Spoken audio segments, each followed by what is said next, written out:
নজর ইবনে বারিয়া যখন আঙ্গুরের রসটা মুখে দিয়েছে, এতটাই টক ছিল যে তিনি মুখেই নিতে পারলেন না। কিন্তু মালিক বলেছিল, আব্দুল্লাহ তুমি মিষ্টি আঙ্গুরের রস এনে দিবে, কিন্তু আঙ্গুরের রসটা হয়ে গেছে টক। মালিক বলল, আব্দুল্লাহ আমি তোমাকে বলেছিলাম না তুমি মিষ্টি আঙ্গুর পেরে চিবিয়ে রস করে তুমি এনে দেবে, তা তুমি আমাকে এই টক এনেছো কেন? তুমি জানো না আমার বাগানে কাজ করো, চাকরি করো, তুমি এটা জানো না কোন আঙ্গুর মিষ্টি আর কোনটা টক? তুমি এটা বুঝো না? যা আবার নিয়ে এসে যাও। আবার পাঠিয়েছে। আবার আব্দুল্লাহ ইবনে মুবারক আর একটা বাগান থেকে আবার কিছু আঙ্গুর পেরে চিবিয়ে রস করে তার স্যারের কাছে, স্যার এটা পান করে। এবার মালিক নজর ইবনে বারিয়া মুখে দিয়ে দেখে প্রথমবারের তুলনায় দ্বিতীয়বারের আঙ্গুরটা আরো টক। মালিক তো এবার প্রচন্ড বেড়ে গেছে, আব্দুল্লাহ আমার বাগানে চাকরি করো আর আমার সাথে তুমি তামাশা করতেছো, তোমাকে লাস্ট সিগন্যাল দেওয়া, তোমার চাকরি কিন্তু চলে যাবে, তুমি যাও বাগান থেকে আঙ্গুর পেরে চিবিয়ে রস করে তুমি নিয়ে আসো। এবার আব্দুল্লাহ ইবনে মুবারক আবার একটা বাগান থেকে এনে মালিকরা দিয়েছে। মালিক মুখে নিয়ে দেখে প্রথম দুইবারের তুলনায় তৃতীয়বারে আঙ্গুরের রসটা আরো বেশি টক। মালিক প্রচন্ড ভাবে রেগে গেছে, বলে আব্দুল্লাহ তোমার চাকরি করার দরকার নাই, তুমি 8 বছর ধরে আমার বাগানে চাকরি করো, আজও জানো না কোন আঙ্গুর মিষ্টি আর কোনটা টক? তোমার চাকরি করার তোমার যোগ্যতা নাই, তুমি এই মুহূর্তে তুমি চলে যাও। বিদায়ের সময় আব্দুল্লাহ ইবনে মুবারক বলে, স্যার আমার তো চাকরি চলে গেছে আমি জানি, তবে হ্যাঁ বিদায় মুহূর্তে আপনাকে শুধু আমি একটি কথা বলতে চাই, যদি আপনি আমার একটু অনুমতি দেন। এবার নজর ইবনে বারিয়া বলে, আব্দুল্লাহ বলো বিদায় সময় তুমি কি বলতে চাও বলো। এবার আব্দুল্লাহ ইবনে মুবারক বলে, স্যার দেখাশোনার দায়িত্ব দিয়েছিলেন 8 বছর আগে, তখন কিন্তু আপনি একটিবারের জন্য বলেন নাই আব্দুল্লাহ তুমি মাঝে মাঝে আঙ্গুরের ফল খাবে।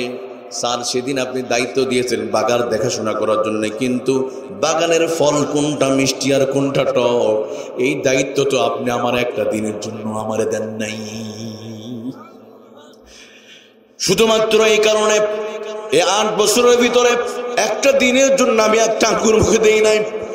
নজর ইবনে বারিয়া কিং কর্তব্য বিমূঢ়, কি বলো তুমি 8 বছরের ভিতরে কি একটা আঙ্গুর তুমি মুখে দাও নাই? আব্দুল্লাহ বলে, স্যার একটা দিন প্রচন্ড তৃষ্ণা লেগেছিল, কলিজা ফিরে যাওয়ার মতো উপক্রম হলো, মনে মনে চিন্তা করলাম মালিক তো এখন নাই, কোনো সিসি ক্যামেরা নাই, দুনিয়ার কেউ দেখবে না, এই গভীর রজনীতে একা একা আঙ্গুর খেয়ে আমি আমার কলিজাটা ঠান্ডা করে নিব। যখন আমি আঙ্গুর ফলে হাত দিয়েছি, এমন সময় কোরআনে আয়াতে কথা মনে পড়ে গেল, কিরামান কাতিবিনা ইয়ালামুনা মা তাফআলুন।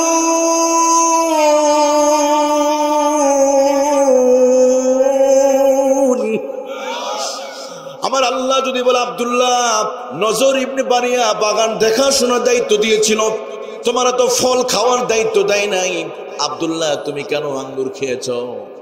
আমার আল্লাহ যদি হাসুরের মাঠে যদি আমার জিজ্ঞেস করে কি জবাব দিব? এই ভয়ে আমি আঙ্গুরটা মুখে দেই নাই। 8 বছরের ভিতরে একটা দিনের জন্য একটা ফল আমি আমার মুখের ভিতরে দেই না। হাতে নিয়ে বিভিন্ন টিভি চ্যানেলে গান বাজনা তালাশ করতেছে, অথবা স্মার্টফোনটা নিয়ে বিভিন্নভাবে সময় ব্যয় করছে, কিন্তু ঠিক সেই সময় আমরা এখানে আল্লাহ রাসূলকে তালাশ করতেছি। রিমোটটা হাতে নিয়ে টিভি ভর্তি বিনোদন পাওয়া যায়, ওখানে আল্লাহ রাসূলকে পাওয়া যাবে?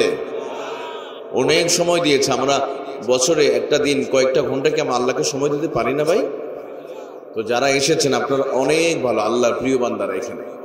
এই জন্য আমি শুরুতে বলি আপনারা লস করেন না, আপনারা লাভের মধ্যে আছেন, আলহামদুলিল্লাহ বলেন। এখানে বসলে লাভ না লস? বরং যারা গানে বসে আছে, টিভিতে, চার দোকানে, তারাই লসের মধ্যে আছে। মাহফিল শুনলে, কোরআন শুনলে লাভ না লস? এটা আমার কথা নয়, স্বয়ং আল্লাহ নিজে কোরআনে বলছে।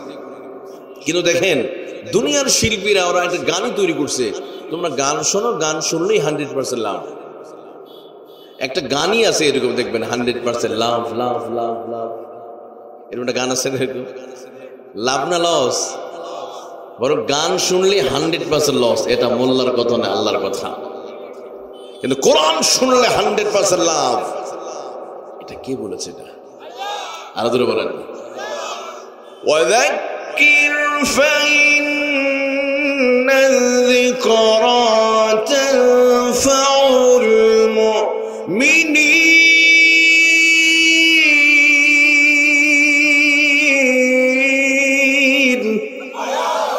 আল্লাহ রাব্বুল আলামিন বলেন, দুনিয়ার মানুষ যদি কোরআনুল কারীমতে যদি শিক্ষা নেয়, কোরআনের কথাগুলো যদি ব্যক্তির সমাজ জীবনে যদি আমল করে, কোরআনের কথাগুলো যদি আমল করে, আল্লাহ বলে কোরআন তানফাউল মুমিনিন,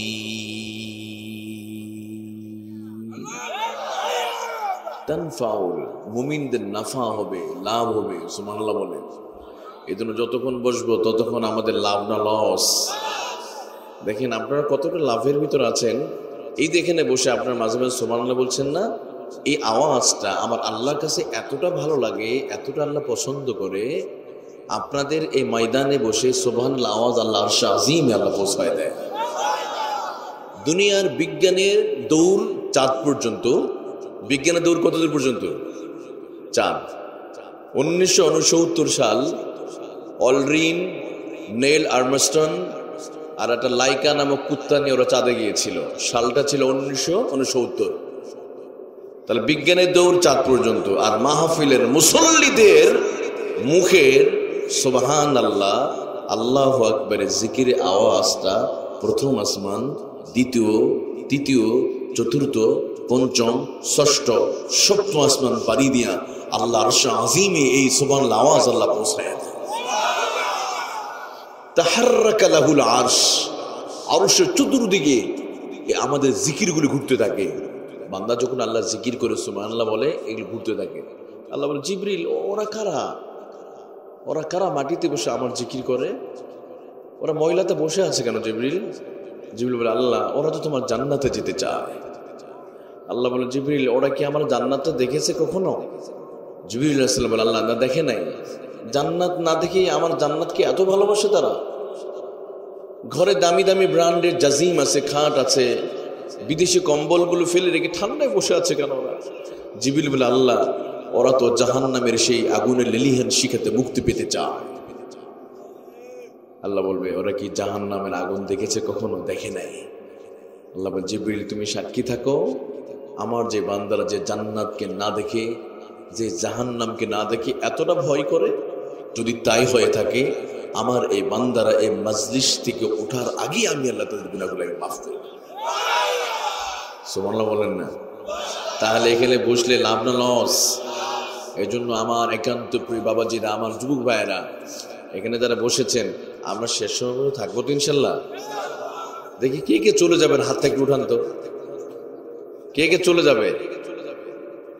বোঝে না, বোঝে না। মাশাআল্লাহ, আপনারা অ্যাক্টিভ আছেন, আলহামদুলিল্লাহ। আপনারা তো অ্যাক্টিভ থাকেন। আর আমি আগে বলি, কথা বলার অ্যাবিলিটির যোগ্যতা আমার মোটেও নাই। আমি আলোচনা নিজেই পারি না। এসেছে শুধু একটু দোয়া নেওয়ার জন্য, কারণ আমি জানি খুলনা মানুষ অনেক ভালো, আর খুলনা দৌলতপুরের মানুষ তো আরো বেশি ভালো। কারণ আপনাদের নুরানি চেহারা দেখি তো আমার কলিজা ঠান্ডা হয়ে গেছে। সুবহানাল্লাহ। তো আমাকে রেখে চলে যাবেন সবাই? আমি যে আলোচনা পারি না, এই জন্য থাকা যাবে তো? একটু সাপোর্ট দিতে হবে, একটু মাঝে মাঝে সুবহানাল্লাহ আলহামদুলিল্লাহ বলতে হবে। কষ্ট হবে আপনাদের? ইনশাল্লাহ আমরা বিদায় মোনাজাত করে যাবো। আল্লাহ আমাদের কবুল করুন, আমিন। তো চলুন আমরা শুকরিয়া আদায় করে বলি আলহামদুলিল্লাহ। লাখো করে দরুদ সালাতু সালাম বর্ষিত হোক আকায়ে নামদার তাজদার মদিনা, বুলবুল মদিনা, নবী মুকাররম, নবী মুজাসসাম, নবী মুহাম্মদুর রাসূলুল্লাহ সাল্লাল্লাহু আলাইহি সাল্লামের উপরে নবীর প্রেমে অতর হয়, কলিজা উজাড় করে প্রিয় নবীদের শানে আমরা দরুদ এবং সালাম নিবেদন করছি এই খুলনার জমিন থেকে। আমরা সকলে বলছি সাল্লাল্লাহু আলাইহি ওয়াসাল্লাম। প্রিয় ভাইরা, আমরা শুকরিয়া আদায় করলাম কার? আল্লাহর নাম উচ্চারণ করলে কোনো ভয় লাগে নাকি? কোনো মামলা হবে? তাহলে কি ভালো জোরে বলতে হবে, শুকরিয়া আদায় করলাম কার? আর একটু আসতে বলেন। আকাশের মালিক কে? জমিনের মালিক কে? এই জমিনে গোলামি করবো কার জন্য? নামাজ আদায় করবো কার জন্য? স্ত্রীকে পিটাবো কার জন্য?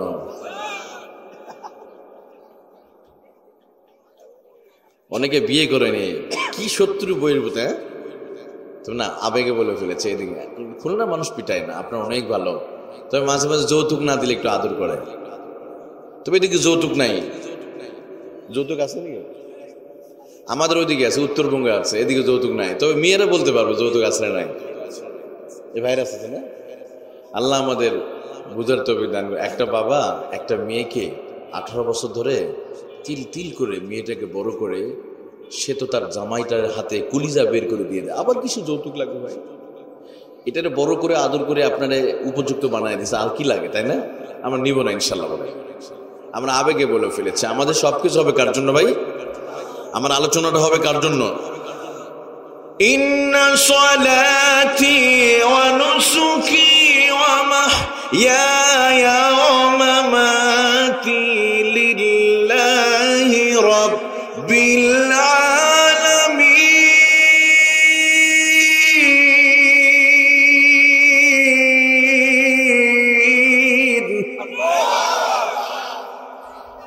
আমার জীবন, আমার মরণ, আমার কথা বলা, আমার উঠা বসা সব কিছু হবে কার জন্য? এই মাহফিলটা শোনায় কোনো মানুষকে দেখানোর জন্য নয়, লৌকিকতার জন্য নয়, রবকে খুশি করার জন্য। আলহামদুলিল্লাহ বলেন। এখন তো প্রিয় বাবাজিরা, আমার প্রিয় বন্ধুগণ, আজকে আলোচনা তাফসীর কোরআন মাহফিল। আমরা কোরআনতে তাফসীর করব, কষ্ট হবে আপনাদের। এই কিতাবতে আলোচনা হবে। এই কিতাবে কোনো ভুল আছে? একটা ভুল আছে তো, পিছনে ভাইদের আছে মনে হয়, সন্দেহ আছে। একটা আছে? একটাও নাই? এত কনফিডেন্স হলো কিভাবে আপনাদের? তার মানে এখানে একটা মাদ্রাসা আছে তো, কারণ এখানে আলেম ওলামা আছে। যেখানে ওলামা কেরাম আছে সেখানে মানুষ অটোমেটিকলি কোরআন ওয়ালা হয়ে যায়, তাই না? কোনো ভুল আছে কিতাবে? কোনো ভুল তো দূরে, কোনো সন্দেহ নাই। তাহলে এই কিতাবটা আলোচনা, আলহামদুলিল্লাহ বলেন। আমার নবীজি 1500 বছর আগে এই কিতাব দিয়ে ঘুণে ধরা সমাজকে পরিবর্তন করেছিলেন। নবীদের কোনো পুলিশ বাহিনী ছিল না, র্যাপিড অ্যাকশন ব্যাটালিয়ন ছিল না, নবীদের কোনো লাঠিয়াল ক্যাডার বাহিনী ছিল না। নবীদের অস্ত্র ছিল একটাই, সেই অস্ত্রের নাম কি? আর জোরে বলতে হবে। এটা এখন বাংলাদেশে নাই, ঘরে ঘরে আমার কাছে আছে, কিন্তু এটা জায়গা মতো নাই। এই কিতাব আছে ঘরে ঘরে। এই কিতাব থাকার কথা ছিল পার্লামেন্টে, কোরআন দিয়ে রাষ্ট্র পরিচালনার কথা ছিল।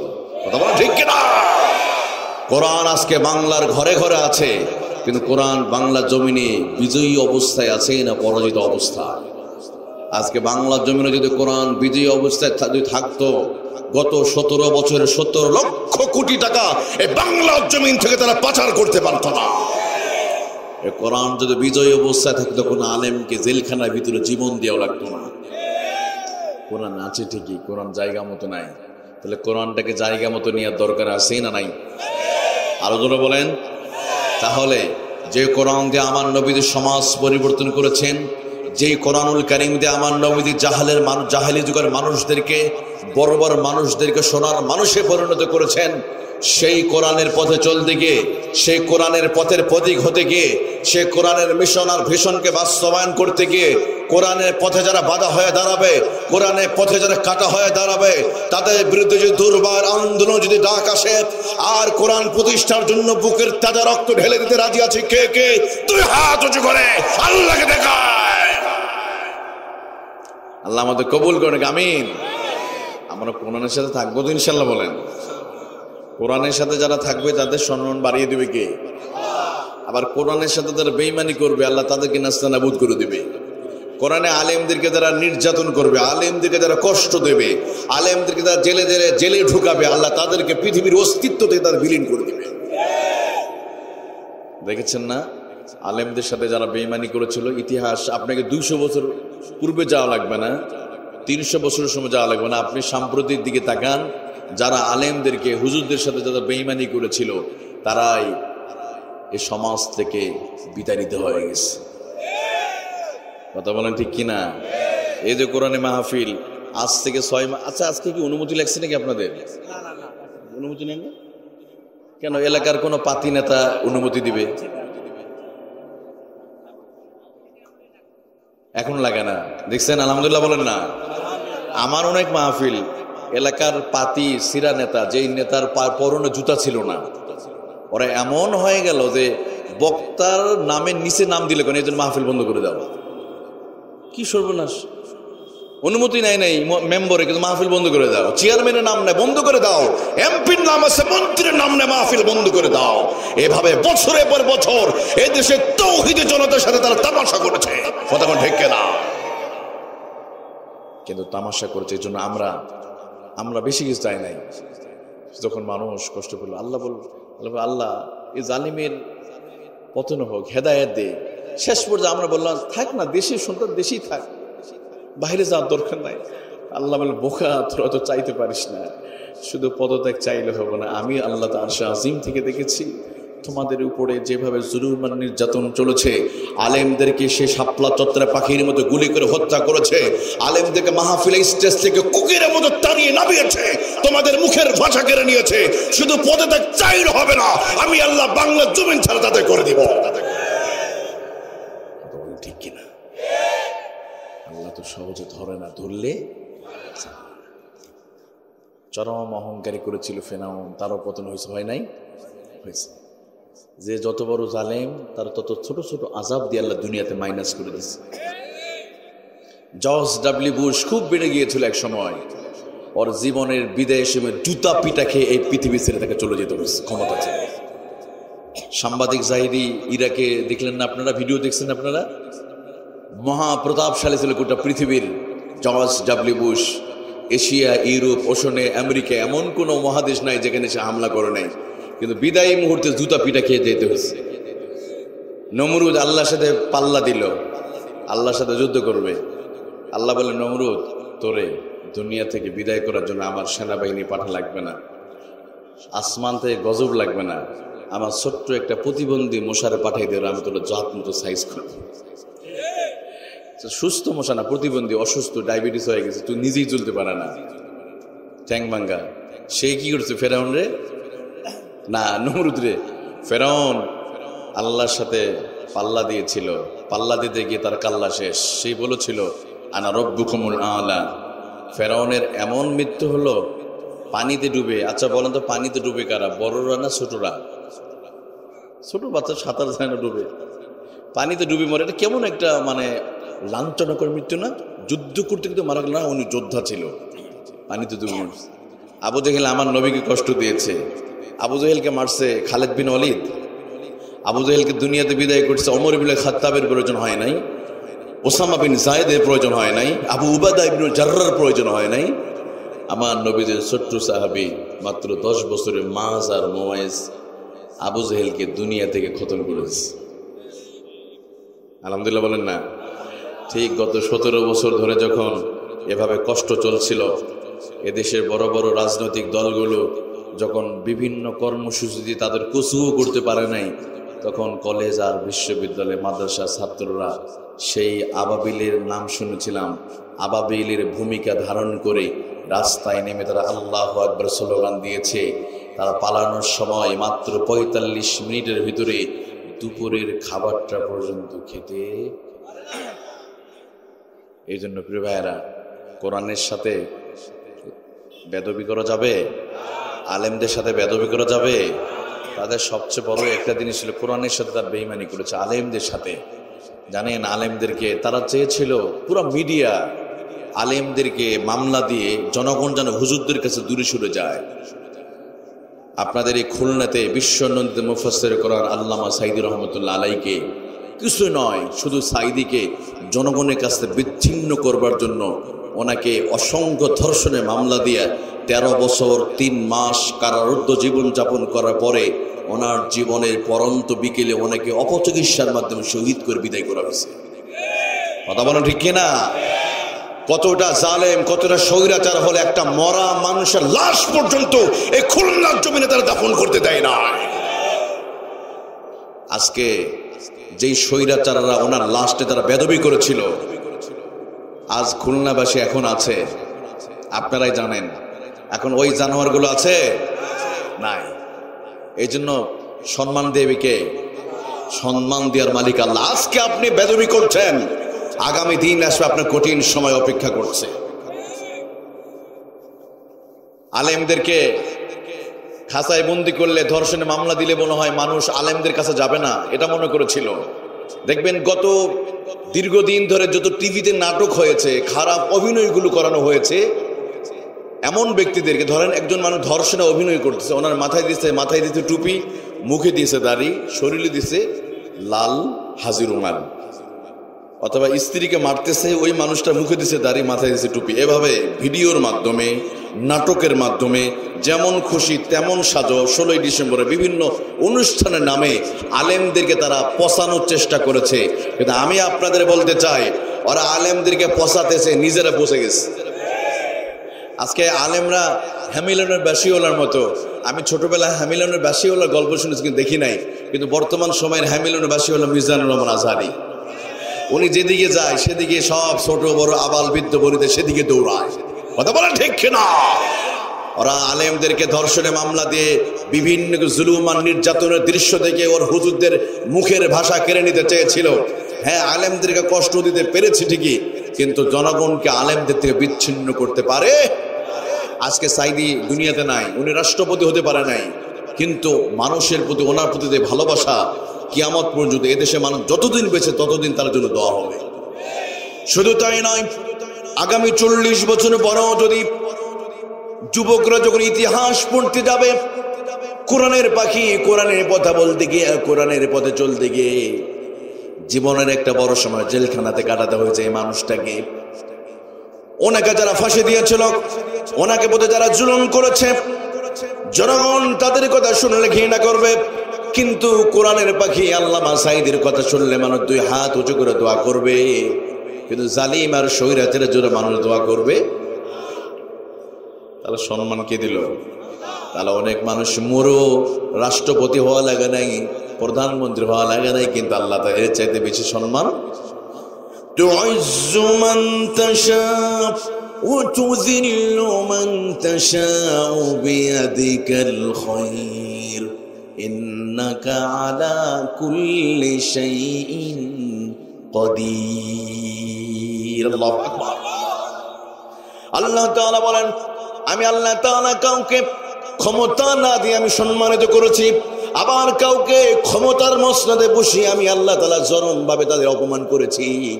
মরার পরে মানুষগুলোকে, তাদেরকে মানুষ ঘৃণা করবে, আর একদল কোরআনের পাখি তারা মৃত্যুর পরেও মানুষ তাদের জন্য দোয়া করবে।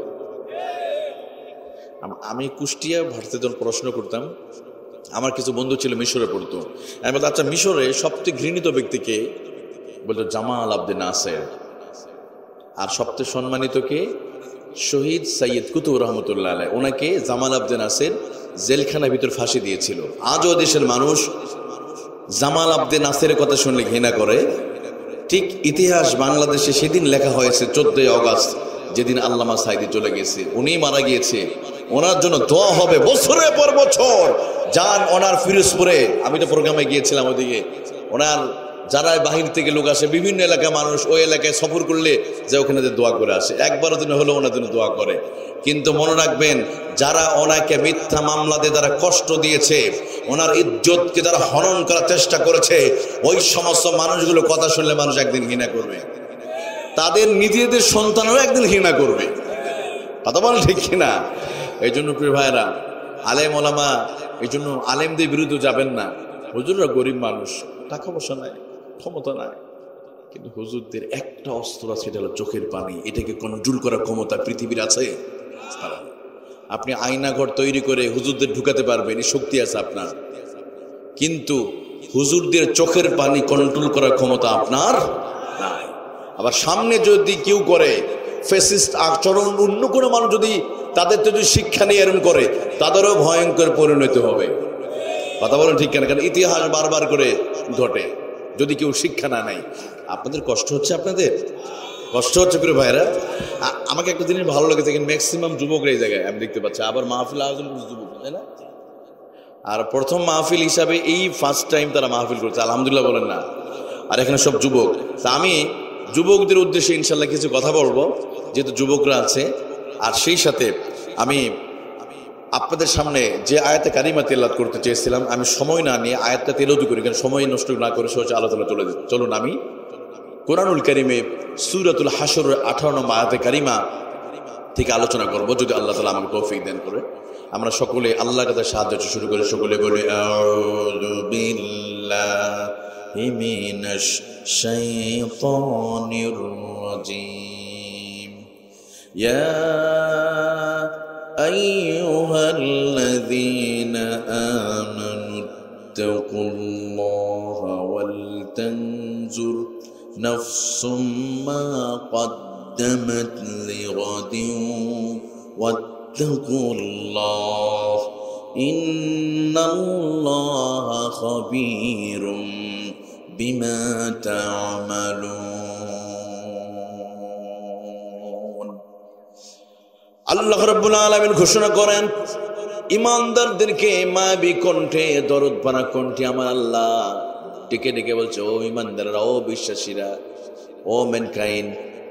আল্লাহ তাআলা ইমানদারদেরকে ডেকে বলছে, ও বিশ্বাসীরা শোনো, ইত্তাকুল্লাহ, তোমরা আল্লাহকে ভয় করো। কাকে ভয় করবে? ওয়াল তানজুর নাফসুম মা কদ্দামাত লিগাদি ওয়াত্তাকুল্লাহ।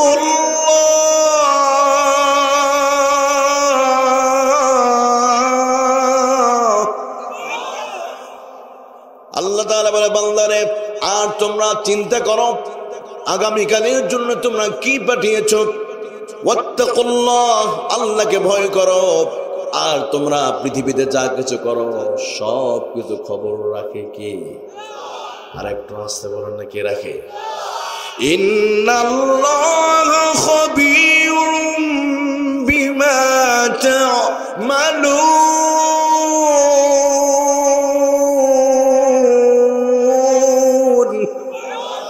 আল্লাহ রাব্বুল আলামিন বলে, বান্দা তোমরা যা কিছু করো সব কিছু আল্লাহ খবর রাখে।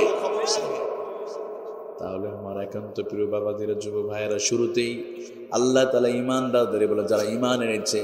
কোরআনে কখনো কোন আইয়ুহান নাস, আবার কখনো আইয়ুহাল্লাযীনা আমানু, সমস্ত মানুষকে লক্ষ্য করে যখন বলেছেন সেখানে আইয়ুহান নাস, ও মানব মণ্ডলী। আবার শুধু যারা ঈমান এনেছে, যারা ঈমানের দাবি দরা করে আল্লাহ তাদেরকে মায়াবী কণ্ঠে আবার আল্লাহ বলেন, ইয়া আইয়ুহাল্লাযীনা আমানু ইত্তাকুল্লাহ, আল্লাহকে ভয় করো। কারে ভয় করতে হবে? এই আয়াতে আল্লাহ তাআলা দুইবার আল্লাহকে ভয়ের কথা বললেন। কয়বার? প্রথমে বলে ইত্তাকুল্লাহ, তোমরা তাকাও কি পাঠিয়েছো। আবার বলল ইত্তাকুল্লাহ। কয়বার? আল্লাহ তাআলা কেন ভয়ের কথা বললেন দেখেন আমার প্রিয় ভাইরা। ইত্তাকুল্লাহ মানেও আল্লাহর ভয়, আবার খাউফ, খাওয়াফা মানে ভয়, কিন্তু দুইটার ভয় আলাদা, দুইটা শব্দের উদ্দেশ্য আলাদা। যেমন মানুষ যখন সাপকে ভয় করে, কুকুর বিড়ালকে যখন মানুষ ভয় করে, এটাকে বলা হয় খাউফ। আর তাকওয়ার ভয় দ্বারা আমার আল্লাহ তাআলা বোঝায়, তাফসীরের মধ্যে বোঝানো হচ্ছে ঠিক এভাবে, আল্লাহর নিষিদ্ধ কার্যাবলীকে ঘৃণা ভরে বর্জন করার নাম হলো তাকওয়া। সুবহানাল্লাহ। আল্লাহ যা নিষিদ্ধ করেছে এটাকে ঘৃণা ভরে বর্জন করা, এটাকে বলে তাকওয়া। দ্যাট মিন্স তাকওয়া। তাকওয়া মানে অনেক বড় মাথা টুপি থাকবে, বড় পোশাক বা এটা নয়। তাকওয়া মানে কি? আল্লাহকে ভয় করে নিষিদ্ধ কার্যাবলীকে বর্জন করা। সুবহানাল্লাহ বলেন। ধরেন আপনার ওজনে কম বেশি দিতে মন চাচ্ছে, কিন্তু আমার আল্লাহ দেখতেছে। আমার কে দেখে এটা? মন চাইতেছে রাতের বেলা একটু মোবাইলটা দিয়ে একটু ন্যাংটা সিনেমা দেখি, কিন্তু না, আমার আল্লাহ আমার দেখতেছে। এটাকে ঘৃণা করে, এটাকে তো দেখবেই না, ওইটাকে ডিলিট করে দিবে। সুবহানাল্লাহ বলেন। কারণ মোবাইলে যদি কোনো খারাপ কিছু থাকে যেটা মানুষ দেখলে লজ্জা পায়, এমন কিছু যদি একটা, ধরেন একটা সিনেমা আছে, নাটক আছে, এইটাকে তাকওয়া যদি কেউ অর্জন করতে চায়, তাকওয়ার দাবি ব্যক্তি কি করবে? ওটা শুধু দেখবেই না তা নয়, ওটা ডিলিট করে ফেলে দিবে। এটাকে কি বলে? তাকওয়া। আর তাকওয়ার কথা আল্লাহ কেন কোরআনে বারবার বলেছে? 89 বার, ইয়া আইয়ুহাল্লাযীনা আমানু ইত্তাকুল্লাহ। 89 বার পবিত্র মহাগ্রন্থ কুরআনুল কারীমে আল্লাহ তাআলা এই শব্দটা ব্যবহার করেছে। সুবহানাল্লাহ বলেন।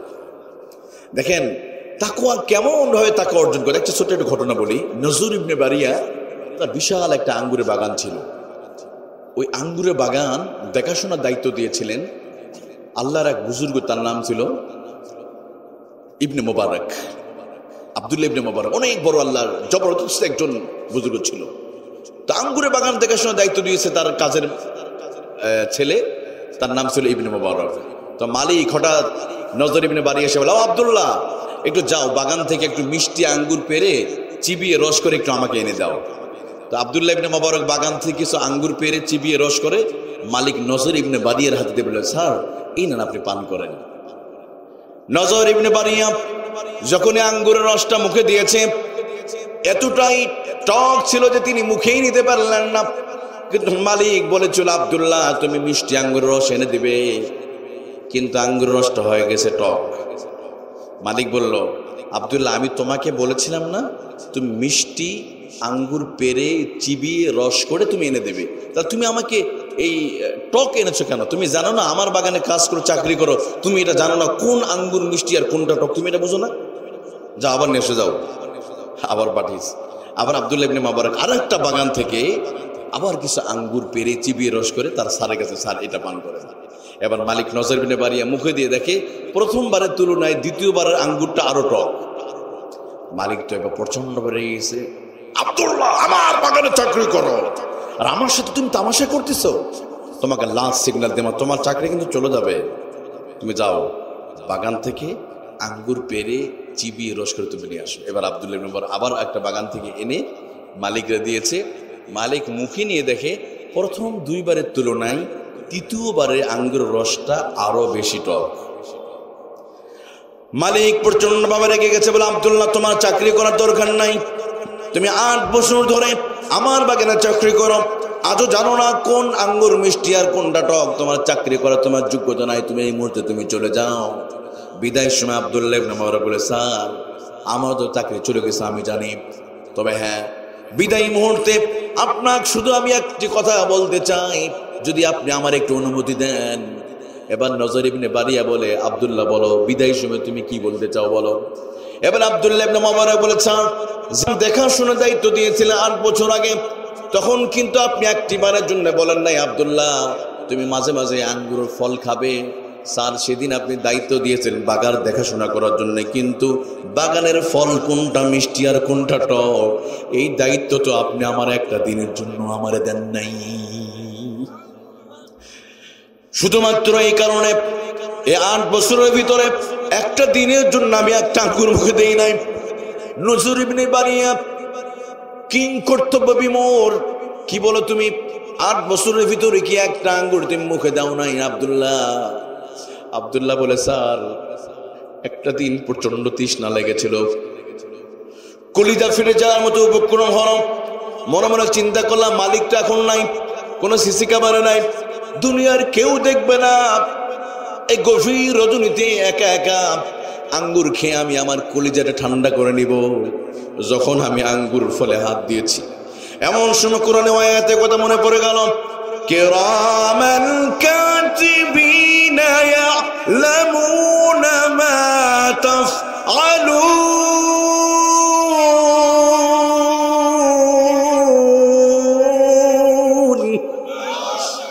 আমার আল্লাহ যদি বলে, আব্দুল্লাহ নজর ইবনে বারিয়া বাগান দেখাশোনার দায়িত্ব দিয়েছিল, তোমার তো ফল খাওয়ার দায়িত্ব দেয় নাই, আব্দুল্লাহ তুমি কেন আঙ্গুর খেয়েছ? আমার আল্লাহ যদি হাসুরের মাঠে যদি আমার জিজ্ঞেস করে কি জবাব দিব? এই ভয় আমি আঙ্গুরটা মুখে দেই নাই। 8 বছরের ভিতরে একটা দিনের জন্য একটা ফল আমি আমার মুখের ভিতরে দেই না। সুবহানাল্লাহ বলেন। নজর ইবনে বারিয়া অবাক হলেন, উনি এই আঙ্গুরটা কেন খেলেন না? কার ভয়ে? কার ভয়ে? এটাকে বলা হয় তাকওয়া। আরে আমরা যদি তাকওয়া অর্জন করতে পারতাম, হয়তো ওমর আবু যদি তাকওয়া অর্জন করতে পারতাম, এই দেশের মানুষ রাস্তায় ভিক্ষা করা লাগবে না, কথা কোন ঠিক কিনা? অন্যের দ্বারা দ্বারা কাজ করা লাগবে না, যাকাত নেবার মতো মানুষ সমাজের মধ্যে বাজে। আজকে মানুষের বাচ্চা ডাস্টবিনে কুকুরের বাচ্চার সাথে খাবার তালাশ করে, দেখছেন আপনারা? আমি ঢাকা শহরে দেখি, কমলাপুর স্টেশনে গেলে দেখবেন, পান্থপথে, ফার্ম গেটে, অথবা আপনি বিজয় সরণি গেলে দেখবেন মানুষের বাচ্চা একটা কুকুরকে বালিশ বানিয়ে ঘুমিয়ে আছে। প্রতিদিন আমরা যখনই ঢাকা ঢুকি তখন দেখা যায়। কেন এই অবস্থা? কারণটা হলো সুষম বন্টন আমাদের ভিতর নাই। আমাদের ভিতরে কোরআন ভিত্তিক, যাকাত ভিত্তিক অর্থ ব্যবস্থা না থাকার কারণে আজকে একদল মানুষ থাকে 10 তলায় আর একদল মানুষ থাকে গাছতলায়। কিন্তু কথা ছিল লেভেল প্লেন ঠিক থাকবে, সবাই একই রকম দেয়, কিন্তু ওই যে যাকাত ভিত্তিক সমাজ ব্যবস্থা চালু না থাকার কারণে একদল মানুষ চুষে রক্ত চুষে কোটিপতি হচ্ছে, মানুষ সুদ এবং ঘুষের বড়, আরেকদল মানুষ গরিব হয়ে যাচ্ছে। কিন্তু এটা দূর হবে সেদিন যেদিনে কোরআন আপনি পার্লামেন্টে নিয়ে কোরআনে বিল দিয়ে যদি রাষ্ট্র চালাতে পারেন, ওই সমাজের ভিতরে আর কখনো এই সুদ ভিত্তিক সমাজ চলতে পারে। এই জন্য কোরআনকে পাঠাতে আমাদের পার্লামেন্টে, কথা বলেন ঠিক কিনা? ওখানে পাঠাবেন, যখন সুদ বন্ধ হয়ে যাবে তখন যাকাত ভিত্তিক অর্থ ব্যবস্থা চালু হয়ে গেলে অটোমেটিক্যালি ভাবে সমাজে গরিবদের সংখ্যা কমে যাবে, গরিবের সংখ্যা কমে যাবে, যাকাত দেবার মানুষই খুঁজে পাওয়া যাবে না। আপনাদের খুলনা তো সুদ নাই, এদিকে তো সুদ নাই, এদিকে সুদ আছে, ঘুষ আছে নাকি? আবার আস্তাগফিরুল্লাহ আসতে বলেন না। যারা সুদ খাবে নামাজ কবুল হবে, রোজা কবুল হবে, এখন দোয়া কবুল হবে না, দোষ আমাদের। হুজুর আপনারা দোয়া করেন, আবার হাদিয়াও দিয়ে মিলাদের পরে, দোয়া কবুল হয় না কেন? দোয়া কবুল হবে কেমনে? এক হাতে রব্বানা যালামনা আনফুসানা ওয়া ইল্লাম তাগফির লানা, আর এক হাতে সুদের দেনা পাওনা। আসলে নাই, এক হাতে রব্বানা যালামনা আনফুসানা, আর এক হাতে যৌতুকের মোটরসাইকেল। দোয়া কবুল হবে? জীবনে কবুল হবে না। এই জন্য আমাদের সুদকে ছাড়তে হবে, যাকাত ভিত্তিক অর্থ চালু করতে হবে, আর দুর্নীতি বন্ধ করার জন্য কোরআনকে পার্লামেন্টে নেওয়া লাগবে, কথা বলেন ঠিক কিনা? এই টুপিওয়ালা পাগড়িওয়ালাদেরকে যদি ওখানে পাঠাতে পারেন, এই সমাজটা পরিবর্তন হয়ে যাবে। ফখরুদ্দিন মঈনুদ্দিনের সময় দুইজন টুপিওয়ালা মন্ত্রী ছিল আমার বাংলাদেশে, সবার আমলনামার ভিতরে দুর্নীতি পাওয়া গেল। ওই টুপিওয়ালা দুইজন মন্ত্রী ছিল ফখরুদ্দিন মঈনুদ্দিনের সময়, মনে আছে আপনাদের? সবার ভিতরে ভেজাল পাওয়া গেছে, ওনাদের মধ্যে পাওয়া যায় না, কারণ ওনা কোরআনের আন্দোলন। তাহলে দুইজনের ক্ষেত্রে যদি হয়, 345 জন যদি টুপিওয়ালা পাগড়িওয়ালা হয়, তাহলে কি হবে? সমাজ পরিবর্তন হতে 53 বছর 53 মাস লাগবে না, 53 মিনিটের ভিতরে সমাজ পরিবর্তন হয়ে যাবে ইনশাআল্লাহ। বলে আমার প্রিয় ভাইরা, তাহলে আল্লাহ কি বলেছেন? তোমরা আল্লাহকে ভয় করো, আল্লাহকে ভয়। এই যে তাকওয়া অর্জন করলে দেখেন, আল্লাহকে যারা ভয় করবে এদের কি পুরস্কার হবে, আমি কি একটা বলবো আপনাদেরকে? দেখেন, আপনারা অনেক সময় আপনারা আমাদের মাহফিলে হুজুর একটি ইউসুফ জুলাইখার কাহিনী শোনান। ইউসুফ জুলাইখার কাহিনী মানে প্রেম, ইউসুফ জুলাইখার কাহিনী মানে প্রেম কাহিনী, আসলে কি তাই? যারা ইউসুফ জুলাইখার কাহিনী ভিতরে প্রেমের সুশ্রী খোঁজে, আসলে ইউসুফ জুলাইখার কাহিনী হলো তাকওয়ার শিক্ষা। সুবহানাল্লাহ বলেন। সবচেয়ে বড় শিক্ষা হলো তাকওয়ার। এখানে ইউসুফ আলাইহিস সালাম উনি কি করেছেন দেখেন, সমস্ত জিনা করবার আয়োজন সম্পন্ন হয়ে গেছে। জুলাইখা বলে, ইউসুফ, আমার মনের দীর্ঘ দিনের কামনা বাসনা ছিল তোমার সাথে একটি রাত আমি কাটাবো। দীর্ঘদিনের সাধনার পরে ইউসুফ, আজকে আমি তোমারে পেয়েছি, আজকে তুমি পালানোর চেষ্টা করো। তুমি তাকাও, সামনে পেছনে ডানে বামে সব রাস্তা কিন্তু বন্ধ হয়ে গেছে, অতএব তুমি কিন্তু পালাতে পারবে না। আজকে আমার মনের স্বাদ আমি মিটাবো। ইউসুফ আলাইহিস সালাম বলেন তো, কার ভয়ে তিনি সেখানে পালিয়ে গিয়েছিলেন? আল্লাহর ভয়। ইনি আল্লাহর ভয় করার জন্য আল্লাহ তাকে এমন পুরস্কার দিল, এমন পুরস্কারে পুরস্কৃত করেছে, আল্লাহ তাআলা মিশরের রাষ্ট্রপতি বানায় দিয়েছে। সুবহানাল্লাহ। আপনি আজকে একটা গুনাহ বর্জন করেন, তাকওয়ার শিক্ষা নেন, আল্লাহ আপনার পরিবারের মতো রহমত আর বরকত নাজিল করে দেবে। ওই যে বনী ইসরাইলে 3 জন ব্যক্তি সফরে, বুখারীর হাদিস, 3 জন ব্যক্তি সফরে বের হয়েছে, হঠাৎ কালবৈশাখী ঝড়, নিজেদেরকে বাঁচার জন্য পাহাড়ের গুহায় আশ্রয় নিয়েছে। উপরে বৃষ্টির ঢালের পানির কারণে পাথর গড়ে গড়ে এসে ওই গুহার মুখটা বন্ধ হয়ে গেছে। এবার 3 জন বলছে, আচ্ছা আমাদের তো কোনো অস্ত্র নেই এই মুহূর্তে, আমরা আমাদের জীবনের নেক আমলের উসিলা দিয়া আল্লাহর কাছে একটু প্রার্থনা করি না, হয়তো আল্লাহ কবুল করতে পারে। সুবহানাল্লাহ। ওই 3 জন ব্যক্তির ভিতরে একজন ছিলেন যুবক, যে কিনা তার চাচাতো বোনের সাথে জিনা করবে। গভীর রজনীতে সব আয়োজন সম্পন্ন হয়ে গেছে, শুধু এবার তার চাচাতো বোনের সাথে জিনায় লিপ্ত হয়ে যাবে। এমন সময় চাচাতো বোন বলে, ভাই ক্বালা ইন্নী আখাফুল্লাহ, আমি আল্লাহকে ভয় করি, তুমি আল্লাহকে ভয় করো। হয়তো রাতের বেলা দুনিয়ার কেউ দেখবে না, কিন্তু আল্লাহর চোখ ফাঁকি দেওয়া যাবে না। এই কথা বলার সাথে সাথে ওই যুবক বলে, আমি আমার চাচাতো বোনের সাথে আর জিনা করলাম না, তারে মাফ করে দিলাম। আয় আল্লাহ, এই কাজটা যদি তোমার কাছে যদি ভালো লেগে থাকে, যদি তুমি ভালো লাগে, আল্লাহ তাহলে তুমি আমার এই বিপদ থেকে তুমি রক্ষা করো। এবার এখনো হাত নিচে নামাই নাই, ইতিমধ্যে আল্লাহ তার দোয়া কবুল করে ওই পাথরটাকে ওই গুহা থেকে আর একটু উঁচুতে আল্লাহ তারা নিয়ে নিলেন। সুবহানাল্লাহ বলেন। তার মানে হলো কি, যারা তাকওয়া অর্জন করতে পারে আল্লাহ তাআলা ইনস্ট্যান্ট দুনিয়াতে যত বড় বিপদে পড়ুক না কেন আল্লাহ তাআলা ওই বান্দার বিপদ আল্লাহ তাআলা দূর করে দেবে। সুবহানাল্লাহ। এই জন্য যুবকদেরকে বলা, আমি যুবক ভাইয়েরা, কোন যুবক যদি এই যুগে যদি বলে, এই যে কয়েকদিন আগে 14ই ফেব্রুয়ারি গেছে না, হ্যাঁ, যারা 14ই ফেব্রুয়ারি যেই যুবকরা কাউকে গোলাপ ফুল দেয় নাই, কোনো প্রেম প্রীত করে নাই, অথবা কোনো বান্ধবী কিনে কোনো পার্কে জিয়ারত করতে যায় নাই, আসানের জিয়ারত করতে যায়। অনেক যুবক আছে মায়ের কবর জিয়ারত করে না, মসজিদে জিয়ারত করে না, কিন্তু বান্ধবীর কিনে বিভিন্ন পার্কে জিয়ারত করতে যায়। আছে না? যেই যুবকরা এগুলো করে নাই, আমি তো মনে করি এই যুগের ইউসুফ হলো তারাই। সুবহানাল্লাহ বলেন না? কারণ এই আধুনিক যুগে 14ই ফেব্রুয়ারিতে সে জিনা করবে না, একজন একটা মেয়েকে মিস কল দিবে না, নিজের ইমানটাকে কন্ট্রোল করবে, আমি তো মনে করি সে এই যুগের একজন ইউসুফ। কথা বল ঠিক কিনা? দেখবেন অনেক যুবকরা দলে দলে 14ই ফেব্রুয়ারি দেখছেন না, গোলাপ ফুল বিক্রি হয়, অনেকে যায় 14ই ফেব্রুয়ারি। এদিকে তো পার্ক নাই। পার্ক আছে, বিনোদন পার্ক।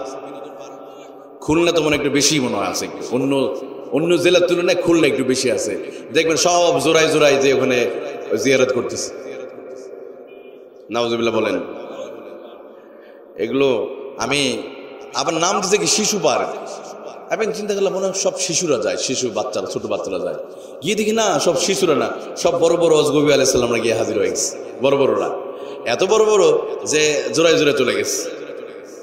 রমনা পার্কের গাছের গোড়ায়, রমনা পার্কের গাছের গোড়ায় বসছে ওরা জোড়ায় জোড়ায়। সুবহানাল্লাহ বলেন, নাউজুবিল্লাহ বলেন না। তবে এই দৌলতপুর এলাকার যুবক যুবতীরা কখনো যায় না। সুবহানাল্লাহ বলেন, এক জোরে বলেন না। কারণ এইদিকে যুবকরা অনেক ভালো ভালো বলে তো মাহফিল দিচ্ছে, তাই না? না যুবক ভাইরা, তুমি তোমার অমুককে নিয়ে অমুক পার্কে গিয়ে যতক্ষণ তার হাত ধরে রাখবে, ততক্ষণ আল্লাহর ক্যামেরায় ভিডিও হবে, যতক্ষণ বান্ধবীর হাত ধরবেন ততক্ষণ আল্লাহ তাআলা জিনাহের গুনাহ আল্লাহ তাআলা লিখতেই থাকবেন। নাউজুবিল্লাহ বলেন। তবে হ্যাঁ, এই ধরাটা যদি একটু বৈধভাবে একটু আলহামদুলিল্লাহ বলে যদি কেউ ধরে, মানে ধরাটা ধরবে আলহামদুলিল্লাহ বলে ধরতে হবে। কিভাবে? আলহামদুলিল্লাহ বলে যদি বান্ধবীর হাতটা ধরে, তাহলে যতক্ষণ ধরে থাকবে ততক্ষণ সওয়াব আছে না নাকি আছে? তার মানে কি বিয়ে করে ধরতে হবে? আলহামদুলিল্লাহ আমি কবুল করিলাম। আমি যখন বাংলাদেশে ভ্রাম্যমান কাজী রাখার দরকার। কি দরকার? ভ্রাম্যমান কাজী রাখতে হবে বিভিন্ন পার্কগুলোতে, যেখানে জোড়ায় জোড়ায় ওখানে কাজীদের পাঠায় কি করতে হবে, বাস কাজ ফয়সালা। কারণ ওরা কষ্ট করতেছে, এত কষ্ট করার দরকারটা কি? যতক্ষণ হাত ধরবে ততক্ষণ, এই যে শবে বরাত চলে গেল না, এই এক রাতে 100 রাকাত নামাজ পড়ার চাইতে বইয়ের হাত যতক্ষণ ধরবে ততক্ষণ আল্লাহ সওয়াব দিয়ে দিবে। সুবহানাল্লাহ বলেন নাই? অথবা স্ত্রীকে যদি একবার খুশি করে, যেমন 14 ফেব্রুয়ারি গেছে, আপনি বিবিকে যদি একবার বলে আই লাভ ইউ যদি বলতে পারেন, আই লাভ ইউ, একবার আই লাভ ইউ বললে 100 রাকাত নফল নামাজ পড়ার সওয়াব আপনি পেয়ে যাবেন। সুবহানাল্লাহ বলেন। তবে আই লাভ ইউ জায়গা মতো বলতে, অজায়গা বললে কিন্তু আবার মার কিন্তু মাটিতে পড়বে না আবার। কারণ এখনকার মেয়েরা খুব ভয়ঙ্কর, তাই না? আই লাভ ইউ কারে বলবেন? বিবাহ করে নিজের বউকে আই লাভ ইউ বলতে হবে, অন্য কাউকে বলা যাবে? আই লাভ ইউ বলা গুনাহ নয়, আই লাভ ইউ বললে সওয়াব হবে। তবে হ্যাঁ, একটু বৈধ করে নিতে হবে। বৈধ বলে কি? আলহামদুলিল্লাহ বলে একটু, হ্যাঁ বৈধ হবে। একটু মাঝে মাঝে স্ত্রীকে হাসাবেন। দেখেন আমরা না, আচ্ছা শেষ কবে আপনি আপনার বিবিকে আই লাভ ইউ বলেছেন? আপনার বিবাহের 30 বছরের ভিতরে একবার কি আই লাভ ইউ বলছে? কিন্তু অনেকে বউকে আই লাভ ইউ বলে, কিন্তু অন্যের বউকে আই লাভ ইউ বলে। মেসেঞ্জারে বলবে, অন্যকে বলবে, নিজের বউকে বলতে রাজি নয় না, শরম পাবে। আবার স্ত্রীকে আই লাভ ইউ বলে নতুনকে ঢং ধরছে নাকি? আবার মেয়েরা আবার বলে, এত এই বয়সে আই লাভ ইউ কি নতুন রং লাগছে মনে হয় না। বোনেরা আই লাভ ইউ বললে আপনি আবার বলে দেবেন আই লাভ ইউ টু বলে দেবেন। কি বলবে? আই লাভ ইউ বলে সব হবে। এখন যুবকের বলছে, হুজুর আমরা তো বিপদে বললে আমরা আই লাভ ইউ বললো কেমনে? হ্যাঁ, যুবকরা দ্রুত বিয়ে করে নিজের বিবিকে আই লাভ ইউ বলবে ইনশাআল্লাহ। একটু মাঝে মাঝে স্ত্রীকে প্রশংসা করবেন। আজকে দেখেন বর্তমান দেশে খুব ভয়ঙ্কর পরিণতি, স্বামী স্ত্রী সম্পর্কটা দা আর কুড়ালের মতো। কিসের মতো? দাও আর কুড়ালের মতো। মানে ঘরে স্বামী অফিস থেকে আসছে, স্বামী স্মার্টফোন নিয়ে পড়ে আছে, বউ একদিকে, সন্তান একদিকে, কাজের মেয়েটা সেও স্মার্টফোন নিয়ে বসে আছে, মানে কারোর সাথে কোনো কথা নাই। এই পরিস্থিতি আসছে না এখন? একটু তো গেলে সবাই রেগে যায়। কারণটা কি জানেন? নিজেদের মধ্যে ভালোবাসা আদান প্রদান নাই। একটু মাঝে মাঝে বিবির প্রশংসা করবেন, স্ত্রীর প্রশংসা করবেন, একটু পাম দিবেন, একটু ফুলাবেন বিবিকে, দেখবেন ফুলে উঠবে। কারণ আমার দেশের মায়েরা তো অনেক বিনয়ী, আর খুলনা এলাকার মায়েরা তো আরও বেশি বিনয়ী। একটু মাঝে মাঝে পাম দিবেন। ধরেন একটা 3 পিস কিনছেন 2000 টাকা দিয়ে, বলবেন 5000 টাকা কিনছে। মেয়েদের কিন্তু মিথ্যা কথা বলা যায়, এটা জানেন তো আপনারা? হ্যাঁ, স্ত্রীর মন জয় করে তার মুখে হাসি আনার জন্য মাথা বলবেন, একটু মাঝে মাঝে স্ত্রীর মাথায় হাত দিয়ে বলবেন, তোমার চুলগুলো না এত সুন্দর, স্রষ্টা মানে নিজ হাতে বানাচ্ছে, অথচ মাথায় চুলই নাই। একটু পাম দিলেন, একটু দেন না, পাম দিয়ে ফুলাই দেন মাঝে মধ্যে, বলবেন তোমার হাসি না নায়িকা পরিমিনী চাইতো তোমার হাসিটা আরো সুন্দর। স্ত্রী, সত্যি কি তুমি আমার হাসির প্রশংসা করলে? তুমি আমাকে এত ভালোবাসো? স্ত্রী অবাক হয়ে যাবে, সত্যি তুমি এখনই বসো, তোমার জন্য মুরগির ডিম পোস্ট করে আনিয়ে তোমার খাওয়া দেবে। একটু মাঝে মাঝে বলবেন, তোমার দাঁতগুলো এত সুন্দর, মনে হয় আল্লাহ তাআলা হীরা মণি মুক্তা দিয়ে তোমার দাঁতগুলো তৈরি করছে, অথচ অর্ধেক দাঁত পড়েই গেছে। একটু পাম দিবেন, আমার বোনেরা অনেক খুশি হবে। আজকে আফসোস, আমরা আমাদের বিবিদের শুধু ভুল ধরতে পারি, আমরা ভুল ধরি কিন্তু প্রশংসা করতে পারি না। কখনো কি রান্নার প্রশংসা করেছি আমরা? করি না। একটু প্রশংসা করবেন। আর একটু মা বোনদেরকে বলি, মা বোনেরা দেখেন, আমাদেরকে মরে যাবে না, যেতে হবে। ওই যে ওয়াল তানজুর, চিন্তা করো তুমি কি পাঠিয়েছে আখিরাতের জন্য। বোনেরা, যেহেতু মেয়েদের বিষয় একটু বলতে, একটু বলবো কি আপনাদেরকে একটু মেয়েদের বিষয় একটু বলি। মেয়েদের জন্য, আচ্ছা বলো, মেয়েদের কাফনে কাপড়, এই যে সাদা কাপড় কয় টুকরা বলেন তো? কয় টুকরা? 5 টুকরা, মানে 5 পিস। এটা মাইনাস হয়ে গেল 4 পিস। এরপর ছোটবেলা শুনলাম 4 পিস মাইনাস হয়ে গেছে 3 পিস। কয়টা? 3 পিস মাইনাস হয়, এখন আসছে 2 পিস। এখন অন্য নাই, শুধু টি শার্ট আর জিন্সের প্যান্ট। এখন আবার রাজধানীতে নতুন আর একটা পোশাক পশ্চিমাতে আমদানি হয়েছে, এটা হলো 1 পিস। জানি না আগামী দিনগুলোতে ওটাও থাকবে কিনা, আল্লাহ ভালো জানে। তবে আল্লাহ রাসূল হাদিসেরা বলছে, কিয়ামতের আগে এমন একটা সময় আসবে, নারীরা পোশাক পরেও বোঝা যাবে তারা পোশাক পরে নেই। ওই সময়টা অলরেডি চলে এসেছে, ফিতনার সময়টা এসেছে। অর্থাৎ উলঙ্গ বেহাপনা চলবে। আজকের যুগে দেখবেন যে যত আধুনিক তার তত কাপড় নাই, যে যত উলঙ্গ থাকবে সে নাকি তত আধুনিক। যদি তাই হয় তাহলে এই এলাকার কুত্তাগুলো সবচেয়ে বেশি আধুনিক। কথা কোন ঠিক না? কুকুররা কি কখনো প্যান্ট পরে? ওরা কি ওই যে ছোট ওগুলা পরে না? তাহলে কুকুর সবচেয়ে আধুনিক। তার মানে মানুষ আবার আদিম যুগে আবার ফিরিয়ে যাবে। এই মানুষদেরকে পোশাক দিয়ে আল্লাহ তাআলা সম্মানিত করেছে, আবার এই মানুষ পোশাক খুলে আবার কুকুরের মতো আবার ওই অবস্থা চলে যাবে। অলরেডি সেটা এখন হয়ে যাচ্ছে। তবে হ্যাঁ, আমার মা বোনেরা, আপনি আজকে বোরকা পরবেন না। এই যে দেখেন, এটা কাফনে কাপড়, আমি তো এভাবে দেখাই। কাফনে কাপড়ে এদিকে একটা চকলেটের মতো মোড়া দেয়। এখানে তো ডিসপ্লে মেয়েরা তো দেখতে পাচ্ছেন, মনে হয় দেখলে ভালো হতো। এটা কি? এটা দেখেন তো, এটা একটা লাশের মতো না? একটু খেয়াল করেন, তাকান। একটা লাশের এই সামনের দিকে চকলেটের মতো মোড়া দেয় একটা, এখানে একটা মোড়া। আমাদের সবাই এখানে, আমরা যারা আছি, আগামী 40 বছরের ভিতরে 90% মানুষ আমরা সবাই কিন্তু কবরে চলে যাব। এখানে যারা বসে আছে, বা আমি সহ আগামী 40 বছরের ভিতরে সবাইকে এই পোশাকটা পরা লাগবে। কখনো কি চিন্তা করেছে আমরা এই পোশাক পরার যে প্রস্তুতিটা, সেটা কি আছে? আল্লাহ সেটাই বলছে, ওয়াল তানজুর, বান্দা তুমি চিন্তা করো, তোমাকে তো একদিন এই পোশাক পরতে হবে। তোমার কি কোনো প্রিপারেশন আছে এই পোশাকটা পরার? কি তোমার সেই প্রস্তুতি নাই? আজকে আপনি খুলনা থেকে যদি ঢাকা যান, দেখবেন আপনার লাগেজে 2 জোড়া আপনি লুঙ্গি রাখেন, বিকাশে টাকা আছে কিনা, পকেটে টাকা আছে, কত প্রস্তুতি 3 দিনের জন্য। আর কোটি কোটি বছর আপনাকে কবরে, অন্ধকার কবরে থাকা লাগবে। লম্বা সফর, যে সফর শেষ নাই, শুরু আছে। যে সেই সফরে কতটুকু প্রস্তুতি আমার হয়েছে। আমি যে পোশাকটা আমার খুলে খুলে পরাতে হবে। আজকে আপনি পোশাকের অহংকার করতেন, ক্ষমতার অহংকার, এগুলো সব খুলে ফেলাবে। আমারও এই পোশাক খুলে এটা পরাবে। আপনার দামি ব্র্যান্ডের ঘড়িটা খুলে ফেলবে। আপনার দামি ব্র্যান্ডের কোট চাই, আপনি ইংল্যান্ড থেকে আনছেন জুতা, আপনি লন্ডন থেকে এনেছেন আপনি কমপ্লিট ড্রেস, আপনি বইয়ের শাড়ি আনছেন কলকাতা থেকে, এই শাড়িগুলো খুলে খুলে এই সাদা কাফন নামক এই কাফনের কাপড়টা পরানো হবে, আমার মা বোনদেরকেও সবাইকে পরানো হবে। আমি বলি, মা বোনেরা আপনি আজকে পর্দা করবেন না, আপনাকে কিন্তু ঠিকই মরার পরে এই কাফনের কাপড় নামক বোরকার মধ্যে কিন্তু ঠিকই আপনাকে ঢোকা লাগবে। কথা বলেন ঠিক কি না? আমার বোনেরা, আজকে বোরকা পরতে আপনার খুব গরম লাগে তাই না, একটু অন্যরকম লাগে, কিন্তু মরার পরে এমন বোরকা পরাবে চকলেটের মতো মোড়া, এভাবে মোড়া দিবে, দেখেন এভাবে এমন মোড়া দিবে যে মুখটাও বের করতে পারবেন না আপনি। তাহলে বোরকা যখন মরার পর পরাই লাগবে, আসেন না আমার মায়েরা বোরকাটা পরি।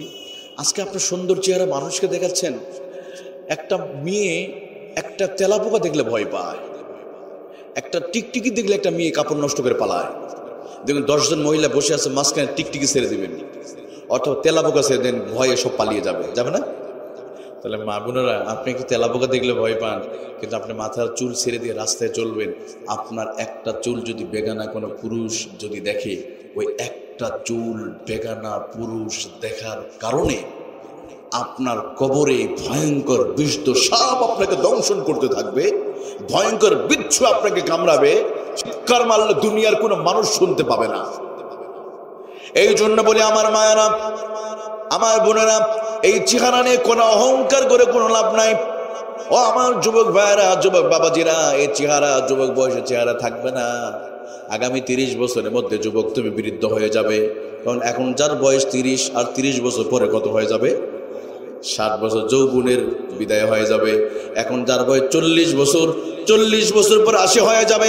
আমার যেই বোনটার বয়স এখন 30 বছর, আগামী 40 বছরে 70 বছরে বুড়ি হয়ে যাবে। এখন যেই ছেলেটার বয়স 25 বছর, আগামী 40 বছর পরে 75 বছর বয়স হয়ে যাবে। অতএব যুবক এই চেহারা কিন্তু থাকবে না, কিন্তু যৌবন বয়সে যত আকাম উকাম হবে সবগুলো আল্লাহ তাআলা ভিডিও করে। আপনি এই বয়সে যে পাপগুলো করবেন, ধরেন আপনি এই খুলনা শহরে কোনো একটা পার্কে গিয়ে আপনি জিনা করলেন, আপনার যৌবন শেষ হয়ে যাবে, ওই পার্ক কিয়ামত পর্যন্ত থাকবে। ওই পার্ক আল্লাহর কাছে একদিন বলবে, আল্লাহ তোমার অমুক বান্দা যৌবন কালে অমুক পার্কে গিয়ে জিনা করেছে। তুহাদ্দিসু আখবারাহা বিআন্না রাব্বাকা আওহা লাহা, সব খুলে খুলে বর্ণনা করবে। অতএব যুবক এই চেহারা নিয়ে বড়াই করা যাবে? আচ্ছা, সালমান শাহকে কয়জন চিনে? অনেকে চিনে না? নায়ক মান্নার নাম অনেকে শুনছে, এই যুবকরা অনেকে বলবে না, বর্তমান সময়ে ছোট বাচ্চারা চেনে না, কিন্তু অনেকে চিনে। বলেন তো, নায়ক মান্নার কবর খনন করলে তার চেহারাটা পাওয়া যাবে? সালমান শাহকে পাওয়া যাবে? যাবে না। অতএব যুবক, কত সুন্দর সালমান শাহ চেহারা। যেই সালমান শাহর মৃত্যুর পরের দিন, আমি তো নিজেই খবরটা পড়েছি, মৃত্যুর পরের দিন 6 জন মেয়ে আত্মহত্যা করেছিল। কয়জন? যুবক, তোমার জন্য তো একটা কুত্তাও আত্মহত্যা করবে না, একটা মুরগি তো তোমার জন্য আত্মহত্যা করবে না। তাহলে কিসের চেহারার বড়াই, কিসের, কার জন্য আজকে তুমি রাসূলুল্লাহর এই সুন্নত দাড়িটাকে তুমি কেটে আল্লাহ রাসূলকে তুমি কষ্ট দিচ্ছ? যুবক, আমি আমার যুবকদেরকে ভাইদেরকে বলি, এই যুবক ভাইয়েরা, আমার বাবাজিরা, রাসূলের ভালোবাসায় আমরা কি সুন্নত দাড়িটা রাখতে পারি না আমরা? আচ্ছা, ক্রিকেট খেলোয়াড় ওই যে মাহমুদুল্লাহ রিয়াদে দেখছেন না কত বড় দাড়ি? সুবহানাল্লাহ বলেন। এখন মুশফিকুর রহিম, এরা তো জুব্বা পরে খেলতে যায়, মাঠের ভিতর নামাজ পড়ে, দাড়ি রাখে, নামাজ পড়ে মিডিয়ার সামনে। মাহমুদুল্লাহ রিয়াদ যদি দাড়ি রাখতে পারে, মুশফিকুর রহিম যদি দাড়ি রাখতে পারে, পাকিস্তানের শহীদ আফ্রিদি যদি দাড়ি রাখতে পারে, অন্যদিকে পাকিস্তানের একজন সাবেক একজন অধিনায়ক আনোয়ার, সাইদ আনোয়ার, ওনাতে এখন দেখলে তো বড় বুজুর্গ মনে হয়, কত সুন্দর দাড়ি। তো যুবক, আমরা কি আল্লাহর ভালোবাসায়, এই যুবক ভাইয়েরা, আমরা কি দাড়ি রাখতে পারি না ভাই? ইনশাল্লাহ বলেন না? আমার মা বোনেরা, আমি আগে বলেছি, এই কাফনের কাপড় কিন্তু ঠিকই পরা লাগবে, আমাদের সবাই পরতে হবে। বোনেরা, যতই দামি দামি ড্রেস ওয়ারড্রোবে রাখেন না কেন, কোনো লাভ নাই, এই কাপড়টা রাখা লাগবে না, আপনার জন্য অটোমেটিকলি আপনার বাড়িতে চলে যাবে, তৈরি হয়ে গেছে আপনার জন্য।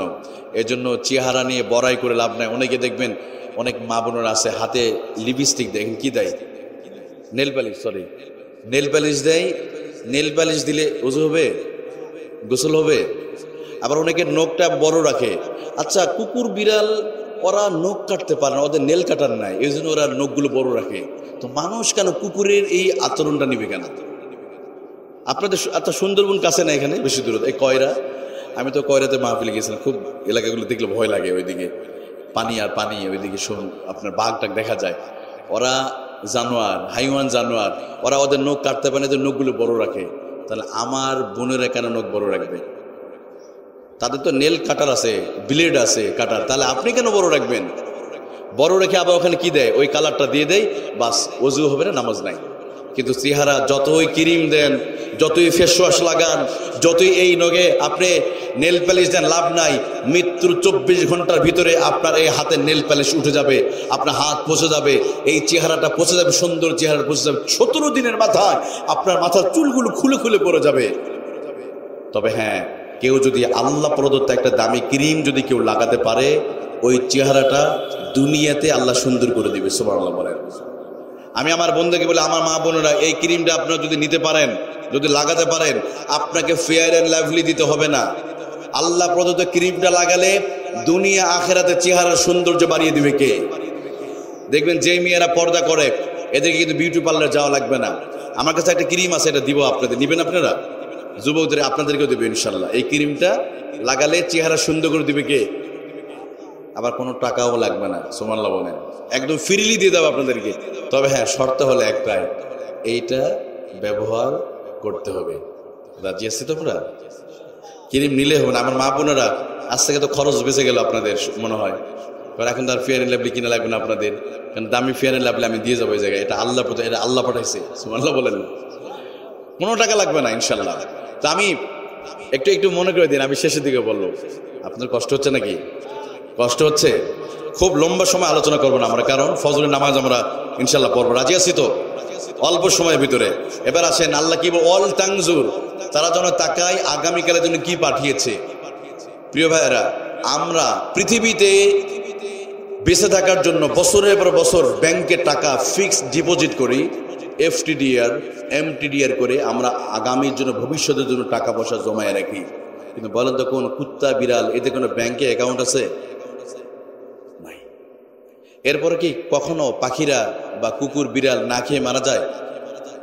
ওদের তো ব্যাংকও নাই। বাংলাদেশে প্রায় 48টা মতো ব্যাংক আছে, 16 কোটি মানুষের জন্য 48টা ব্যাংক। এরপর 3 কোটি মানুষ 3 বেলা খাবার খেতে পারে না।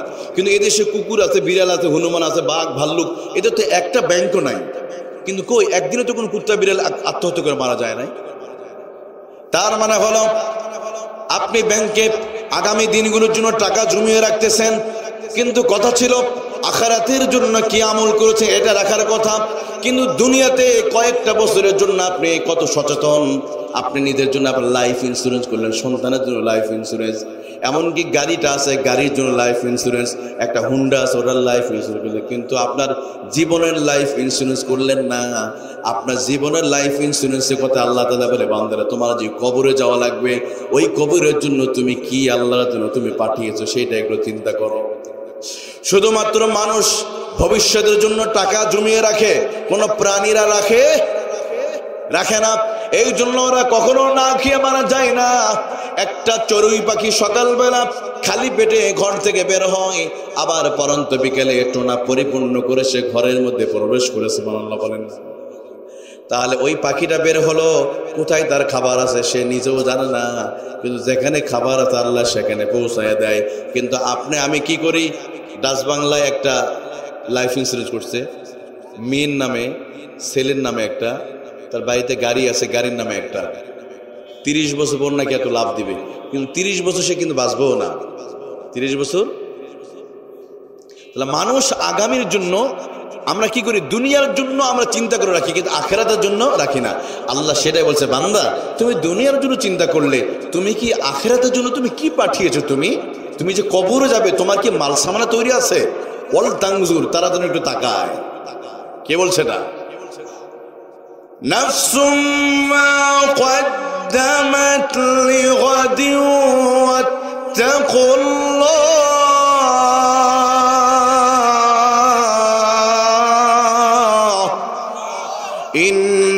ইন্নাল্লাহা খাবীরুম বিমা তা'মালুন।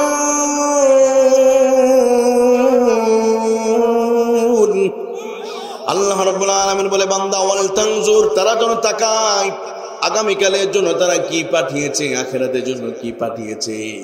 এটা দেখলে দেখা যাবে আমরা আখিরাতের জন্য এমন কিছুই আমরা পাঠাতে পারি নাই, আমাদের এমন আমল করতে পারি নাই যে আখিরাতের জন্য কিছু বানাতে পারি না। তবে হ্যাঁ, দুনিয়ার জন্য আপনি আমি অনেক প্রস্তুতি নিয়েছি, দুনিয়ার জন্য অনেক কিছু রেখেছি, কিন্তু আখিরাতের জন্য আমরা তেমন কিছু রাখতে পারি নাই।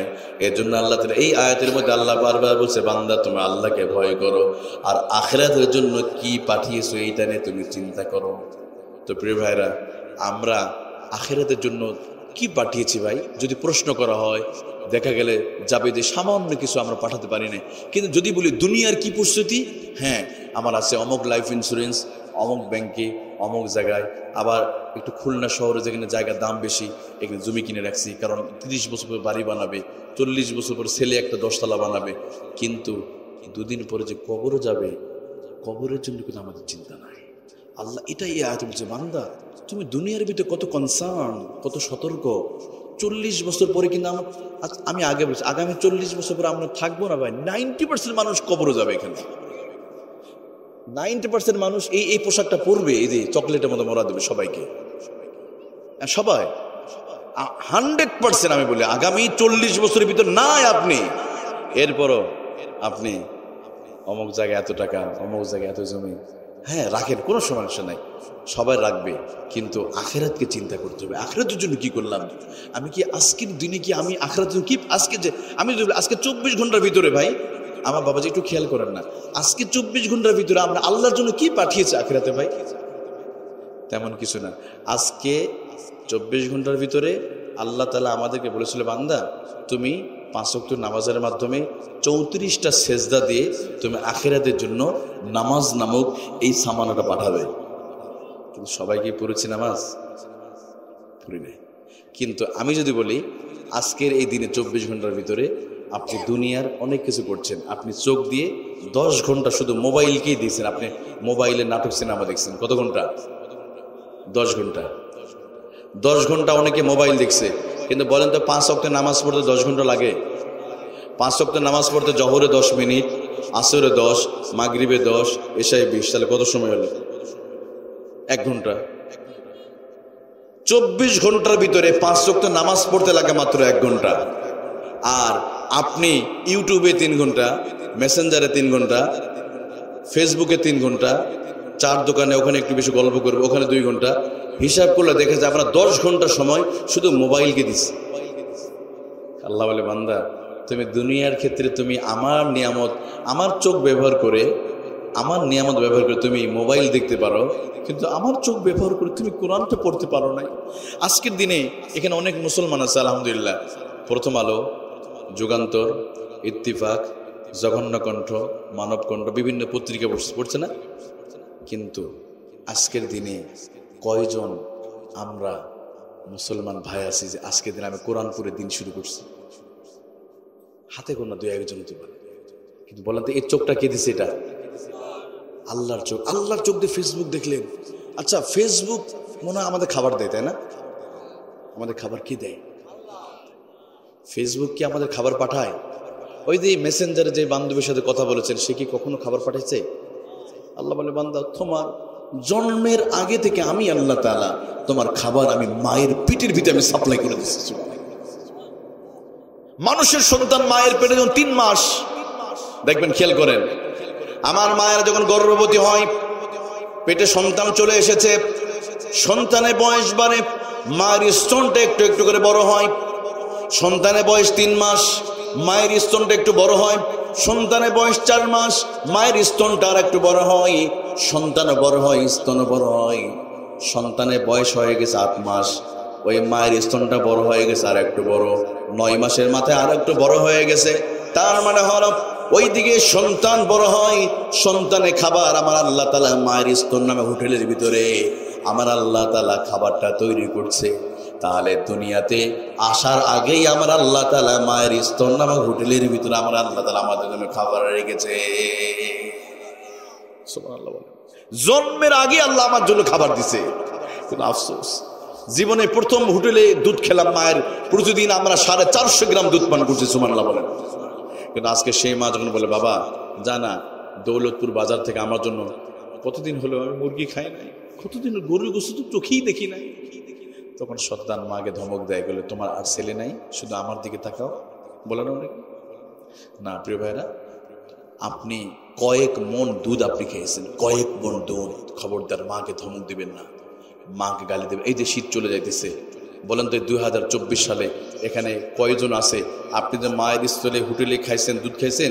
আপনি কি কখনো এই খুলনা শহরে সবচেয়ে দামি হোটেলে নিয়ে আপনি আপনার মাকে কোনোদিন কাচ্চি বিরিয়ানি খাওয়াতে পেরেছেন? কিন্তু এখানে অনেক যুবক আছে, তার বান্ধবী কিনে বিভিন্ন পার্কে জিয়ারত করতে গিয়া ওখানে দামি দামি খাবার খাওয়াইছে। কখনো কি বলে ওই যে কাচ্চি বিরিয়ানি, কিন্তু মারে খাওয়ায় নাই। কয়জন আছে 2024 সালে 1 কেজি আপেল কিনে খাওয়াইছে? একজন হাত দেখান তো, কেউ আছে নাকি 2024 সালে? মাশাআল্লাহ, একজন ভাই আছে। আরেকজন না, আমি আল্লাহ কবুল করুন, একজন। কিন্তু আমি এই মোবাইলকে 2024 সালে প্রায় 5 থেকে 6 হাজার টাকা শুধু মোবাইলে মেগাবাইট আর ওয়াইফাই বিল দিতে মোবাইলে শুধু খাওয়াইছে 6,000 টাকা। কত হাজার? কিন্তু মাকে 1 কেজি আপেল কিনতে লাগবে মাত্র 300 টাকা। কয় টাকা? অথবা 1 কেজি বাদ আপনি 200 গ্রাম নেন, 100 গ্রাম আপেল হোক, বেদানা হোক, কমলা হোক, বাজার থেকে কিনে বলে মা তুমি এটা খাও, তোমার বয়সটা হয়ে গেছে মা, কোন দিন তুমি মারা যাবে, তুমি আপেলটা খাও। দেখবেন আপনার মা আপেলটা হাতে নেবে আর চোখের পানি পড়বে। ওই পানি জমিনে পড়ার আগে আল্লাহ আরশ আজিমে চলে যাবে, ভাগ্য পরিবর্তন হয়ে যাবে। একটা আপেল আপনার জীবন পরিবর্তন করে দিতে পারে। 1 জিবি মেগাবাইট কিনতে লাগে 38 টাকা। এই 38 টাকা দিয়ে 1 জোড়া মোজা পাওয়া যায়। আপনি জান না, একটা মোজা করে মা তুমি শীতের সময় মোজাটা পরবে, বাবা দাদা নামাজ পড়ে মসজিদে, এই মসজিদে বয়স্ক মুরব্বী মুসল্লি, জান না 1 জোড়া মোজা দেন, একটা তোয়ালা কিনে দেন, 50-60 টাকা লাগবে। আপনার 2 জিবি মেগাবাইটের দাম। যুবক চাইলে আমরা ভালো কাজে সময়টা দিতে পারি, কিন্তু আমরা যুবক দেখেন এই সময়গুলো মোবাইলে ঘন্টার পর ঘন্টা সময় আমরা ব্যয় করতেছি, ঘন্টার পর ঘন্টা মোবাইলকে দিচ্ছি, কিন্তু আল্লাহর জন্য দিচ্ছি না। যুবক ভাইরা, এই সময় শুধু এগুলোর জন্য নয়, আল্লাহর কাছে আমাদেরকে জবাব দেওয়া লাগবে। সময়ের প্রত্যেকটা হিসাব আবার আল্লাহ তাআলা নেবে। কথা বলে ঠিক কিনা? এই জন্য আসুন প্রিয় ভাইরা, যে আয়াত আমি পড়েছিলাম, আল্লাহ তাআলা বলছে বান্দা তুমি আল্লাহকে ভয় করো। আর যারা আল্লাহকে ভয় করবে মানে কি, আল্লাহর নিষিদ্ধ কাজগুলোকে ঘৃণা করে যারা বর্জন করবে, এটাকে বলে তাকওয়া। আর যারা এটা অর্জন করবে, এই মানুষগুলো আর কখনো অপরাধ করতে পারে না। আর এই গুণ যারা অর্জন করবে, আল্লাহ দুনিয়াতে পুরস্কার দিবে, যতই বিপদ হোক না কেন সেই বিপদ থেকে আল্লাহ উদ্ধার করে দেবে ইনশাআল্লাহ। আল্লাহ তার রিজিকের মধ্যে বরকত দিবে। ওয়ামান ইয়াত্তাকিল্লাহা ইয়ারযুকহু মিন হাইসু লা ইয়াহতাসিব। আল্লাহু আকবার। আল্লাহ বলে যারা আল্লাহকে ভয় করে, আল্লাহ নিষিদ্ধ কার্যগুলিকে যারা ঘৃণা করে, যারা বর্জন করে, আল্লাহ বলে এমন দিক থেকে আমি তাদের জন্য রিজিকের ব্যবস্থা করে দেব যারা কল্পনা করতে পারে নাই। আল্লাহ বলেন যারা এরকম ভাবে আল্লাহর প্রতি, যারা আল্লাহকে ভয় করবে, ওয়ায়াজআল লাহু মাখরাজা, আল্লাহ তাদের বিপদগুলো আল্লাহ তাআলা উদ্ধার করে দিবে।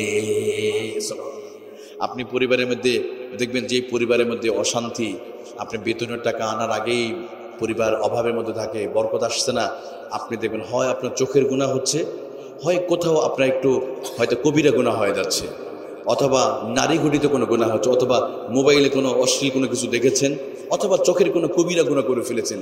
আপনি এটা বন্ধ করেন, বেশি নয় 7 দিনের মাথায় দেখবেন আপনার পরিবারের বরকত শুরু হয়ে যাবে।